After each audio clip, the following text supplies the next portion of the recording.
বিসমিল্লাহির রহমানির রহিম। বাংলাদেশ জামায়াতে ইসলামী কর্তৃক আয়োজিত আজকের এই জাতীয় সমাবেশে উপস্থিত সংগ্রামী মুসলিম জনতা, আসসালামু আলাইকুম। শুধু ক্ষমতার পালাবদলের জন্য 24-এর অভ্যুত্থান হয় নাই, ক্ষমতার ভারসাম্য নিশ্চিত করে নতুন গণতান্ত্রিক বাংলাদেশ বিনির্মাণের জন্য 24-এর অভ্যুত্থানে আমরা অংশ নিয়েছিলাম। বাংলাদেশে শুধু নির্বাচন দিয়ে এদেশের গণতন্ত্রকে সুরক্ষা দেওয়া সম্ভব নয়। 14, 18, 24-এ নির্বাচন হয়েছে, কিন্তু বাংলাদেশের গণতন্ত্রকে সুরক্ষা দেওয়া সম্ভব হয় নাই। এদেশের গণতন্ত্রকে সুরক্ষা দিতে হলে নির্বাচনের পূর্বেই মৌলিক সংস্কার বাস্তবায়ন করতে হবে। ক্ষমতার ভারসাম্যের প্রশ্নে উচ্চ কক্ষে ভোটের অনুপাতে পিআর পদ্ধতিতে নির্বাচন আয়োজন করতে হবে। পিআর পদ্ধতিতে নির্বাচন হলে উচ্চ কক্ষ চাই না, এই বক্তব্য যারা দেয় তারা জাতির সঙ্গে প্রতারণা করে। ভাইরা আমার, এই বাংলাদেশের মানুষেরা দীর্ঘ সময় ধরে জেল, জুলুম, রিমান্ড, গুম, খুন, ক্রসফায়ার, আয়নাঘর, গণহত্যা, মানবতা বিরোধী অপরাধের মধ্য দিয়ে আমাদেরকে জীবন অতিবাহিত করতে হয়েছে।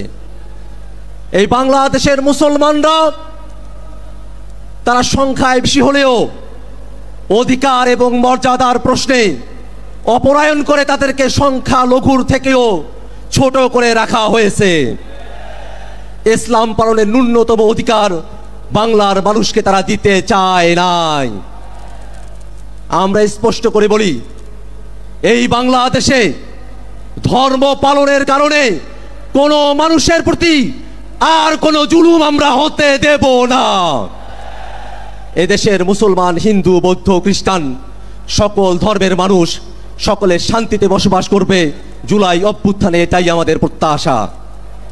ভাইরা আমার, এই বাংলাদেশের মানুষের উপরে আওয়ামী লীগ এবং তার দোসরেরা যে গণহত্যা এবং মানবতা বিরোধী অপরাধ সংগঠিত করেছে, সেটাকে যদি বিচারের আওতায় না নিয়ে আসা হয়, 24-এর শহীদদের সঙ্গে বেঈমানি করা হবে।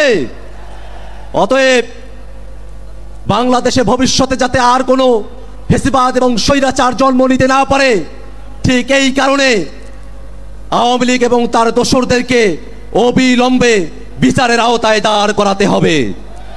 ভাইরা আমার, বাংলাদেশে জাতিসংঘের মানবাধিকার কমিশনের অফিস হবে। রাজনৈতিক দলগুলোকে আলোচনার বাইরে রেখে অন্তর্বর্তীকালীন সরকার এই সিদ্ধান্ত নিতে পারে না। ভাইরা আমার, জুলাই সনদ এবং জুলাই ঘোষণাপত্র নিছক কোনো ইতিহাসের দলিল না হয়ে বাংলাদেশের মানুষের মুক্তির সনদ সেখানে লিপিবদ্ধ থাকতে হবে। মৌলিক সংস্কারের ভিত্তিতে জুলাই সনদ প্রণয়ন করে সেটাকে সুরক্ষা দিয়ে বাস্তবায়নের জন্য লিগ্যাল ফ্রেমওয়ার্ক অর্ডারের মধ্য দিয়ে এলএফ করে সেটাকে বাস্তবায়ন করতে হবে।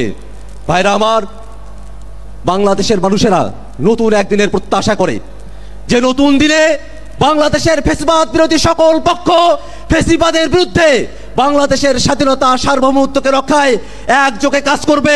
এই আহ্বান জানিয়ে জাতীয় নাগরিক পার্টি এনসিপির তরফ থেকে আপনাদেরকে শুভেচ্ছা জানিয়ে আমি আমার বক্তব্য শেষ করছি। ইনকিলাব জিন্দাবাদ। আসসালামু আলাইকুম।